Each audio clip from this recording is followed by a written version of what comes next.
It is a great pleasure to receive you at the Rashtrapati Bhavan once again. I warmly recall your previous visit in September 2012. You were the first head of state to make a state visit to India after I assumed office as President of India. Your visit today, on the eve of the 21st anniversary of our diplomatic relations, bears testimony to the abiding friendship between our nations. Excellency, you have long been a close friend of India. You come as the leader of a gracious people with whom our fraternal ties date back to antiquity. Throughout history, we have enjoyed rich exchanges of knowledge, ideas, secular and religious traditions which have linked our cultures and languages in a remarkable way. Excellency, India was amongst the first to recognize when it emerged as an independent state in 1991. Since then, our cooperation has grown in substance and strength.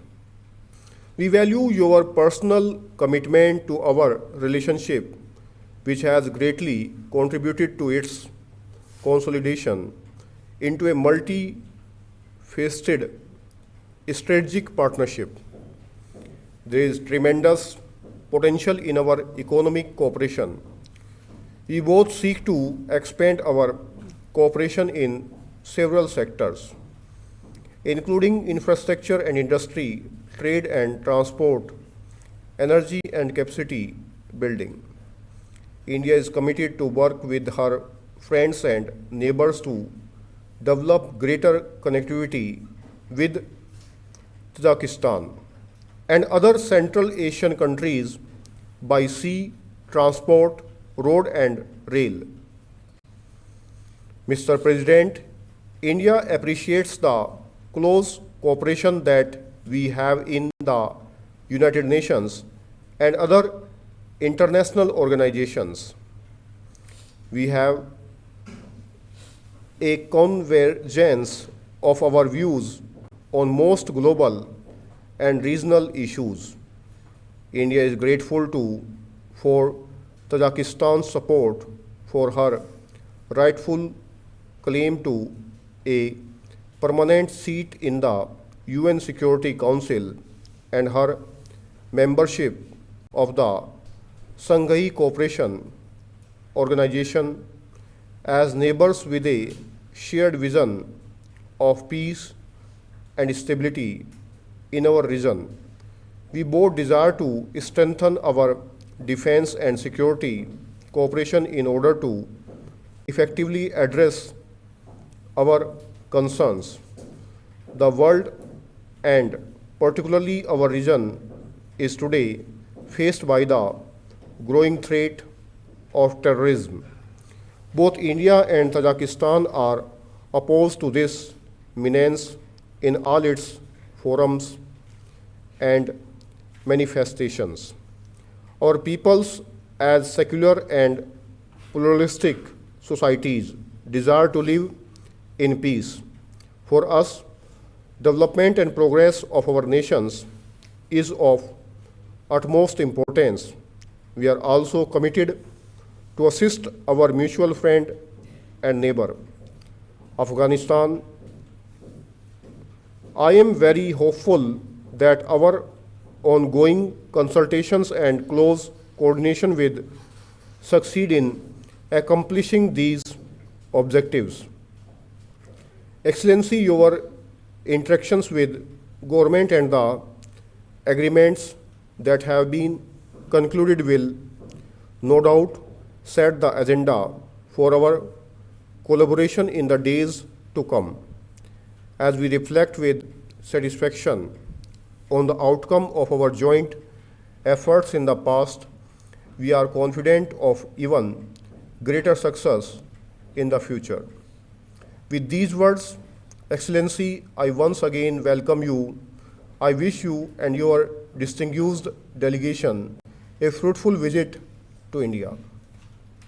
Ladies and gentlemen, I request you to join me in raising a toast to the well being and happiness President of the Republic of Tajikistan, to the continued progress and prosperity of the friendly people of Tajikistan, and to enduring friendship and cooperation between our two countries. With our growing population of 1.25 billion people and our resource constraints, our choices have led us to priorities our abundant human capital.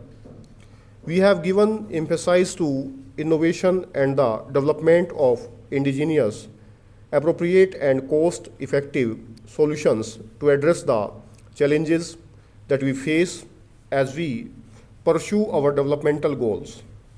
Capacity building is one aspect of our experience that we have been glad to share with friends.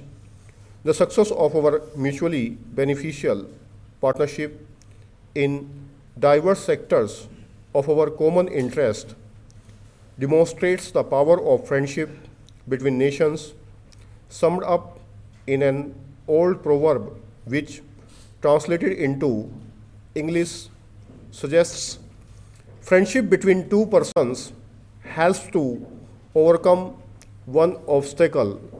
Friendship between two people helps to overcome a thousand.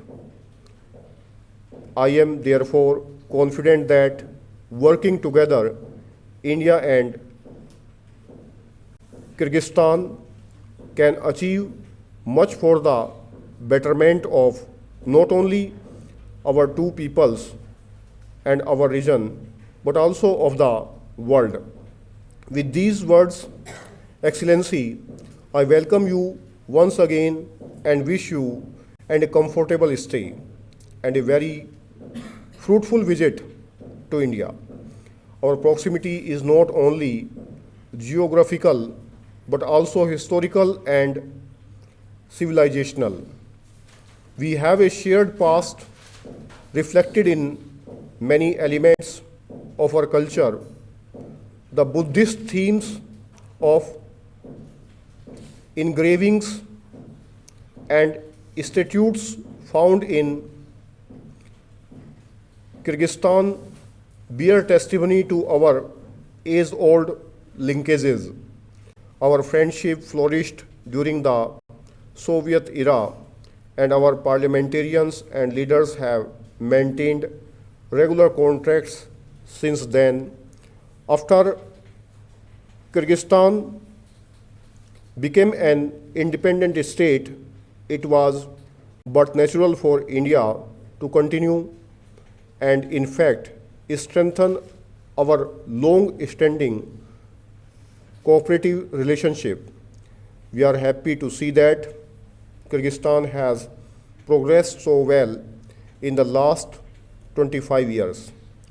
One of its finest achievements is its steadfast preference for the and adherence to democracy.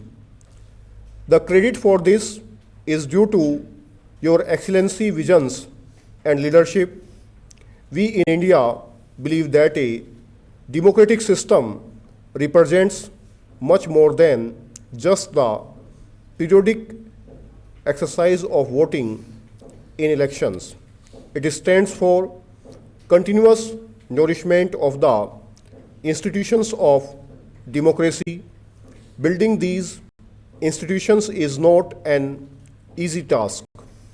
It demands personal as well as collective sacrifice.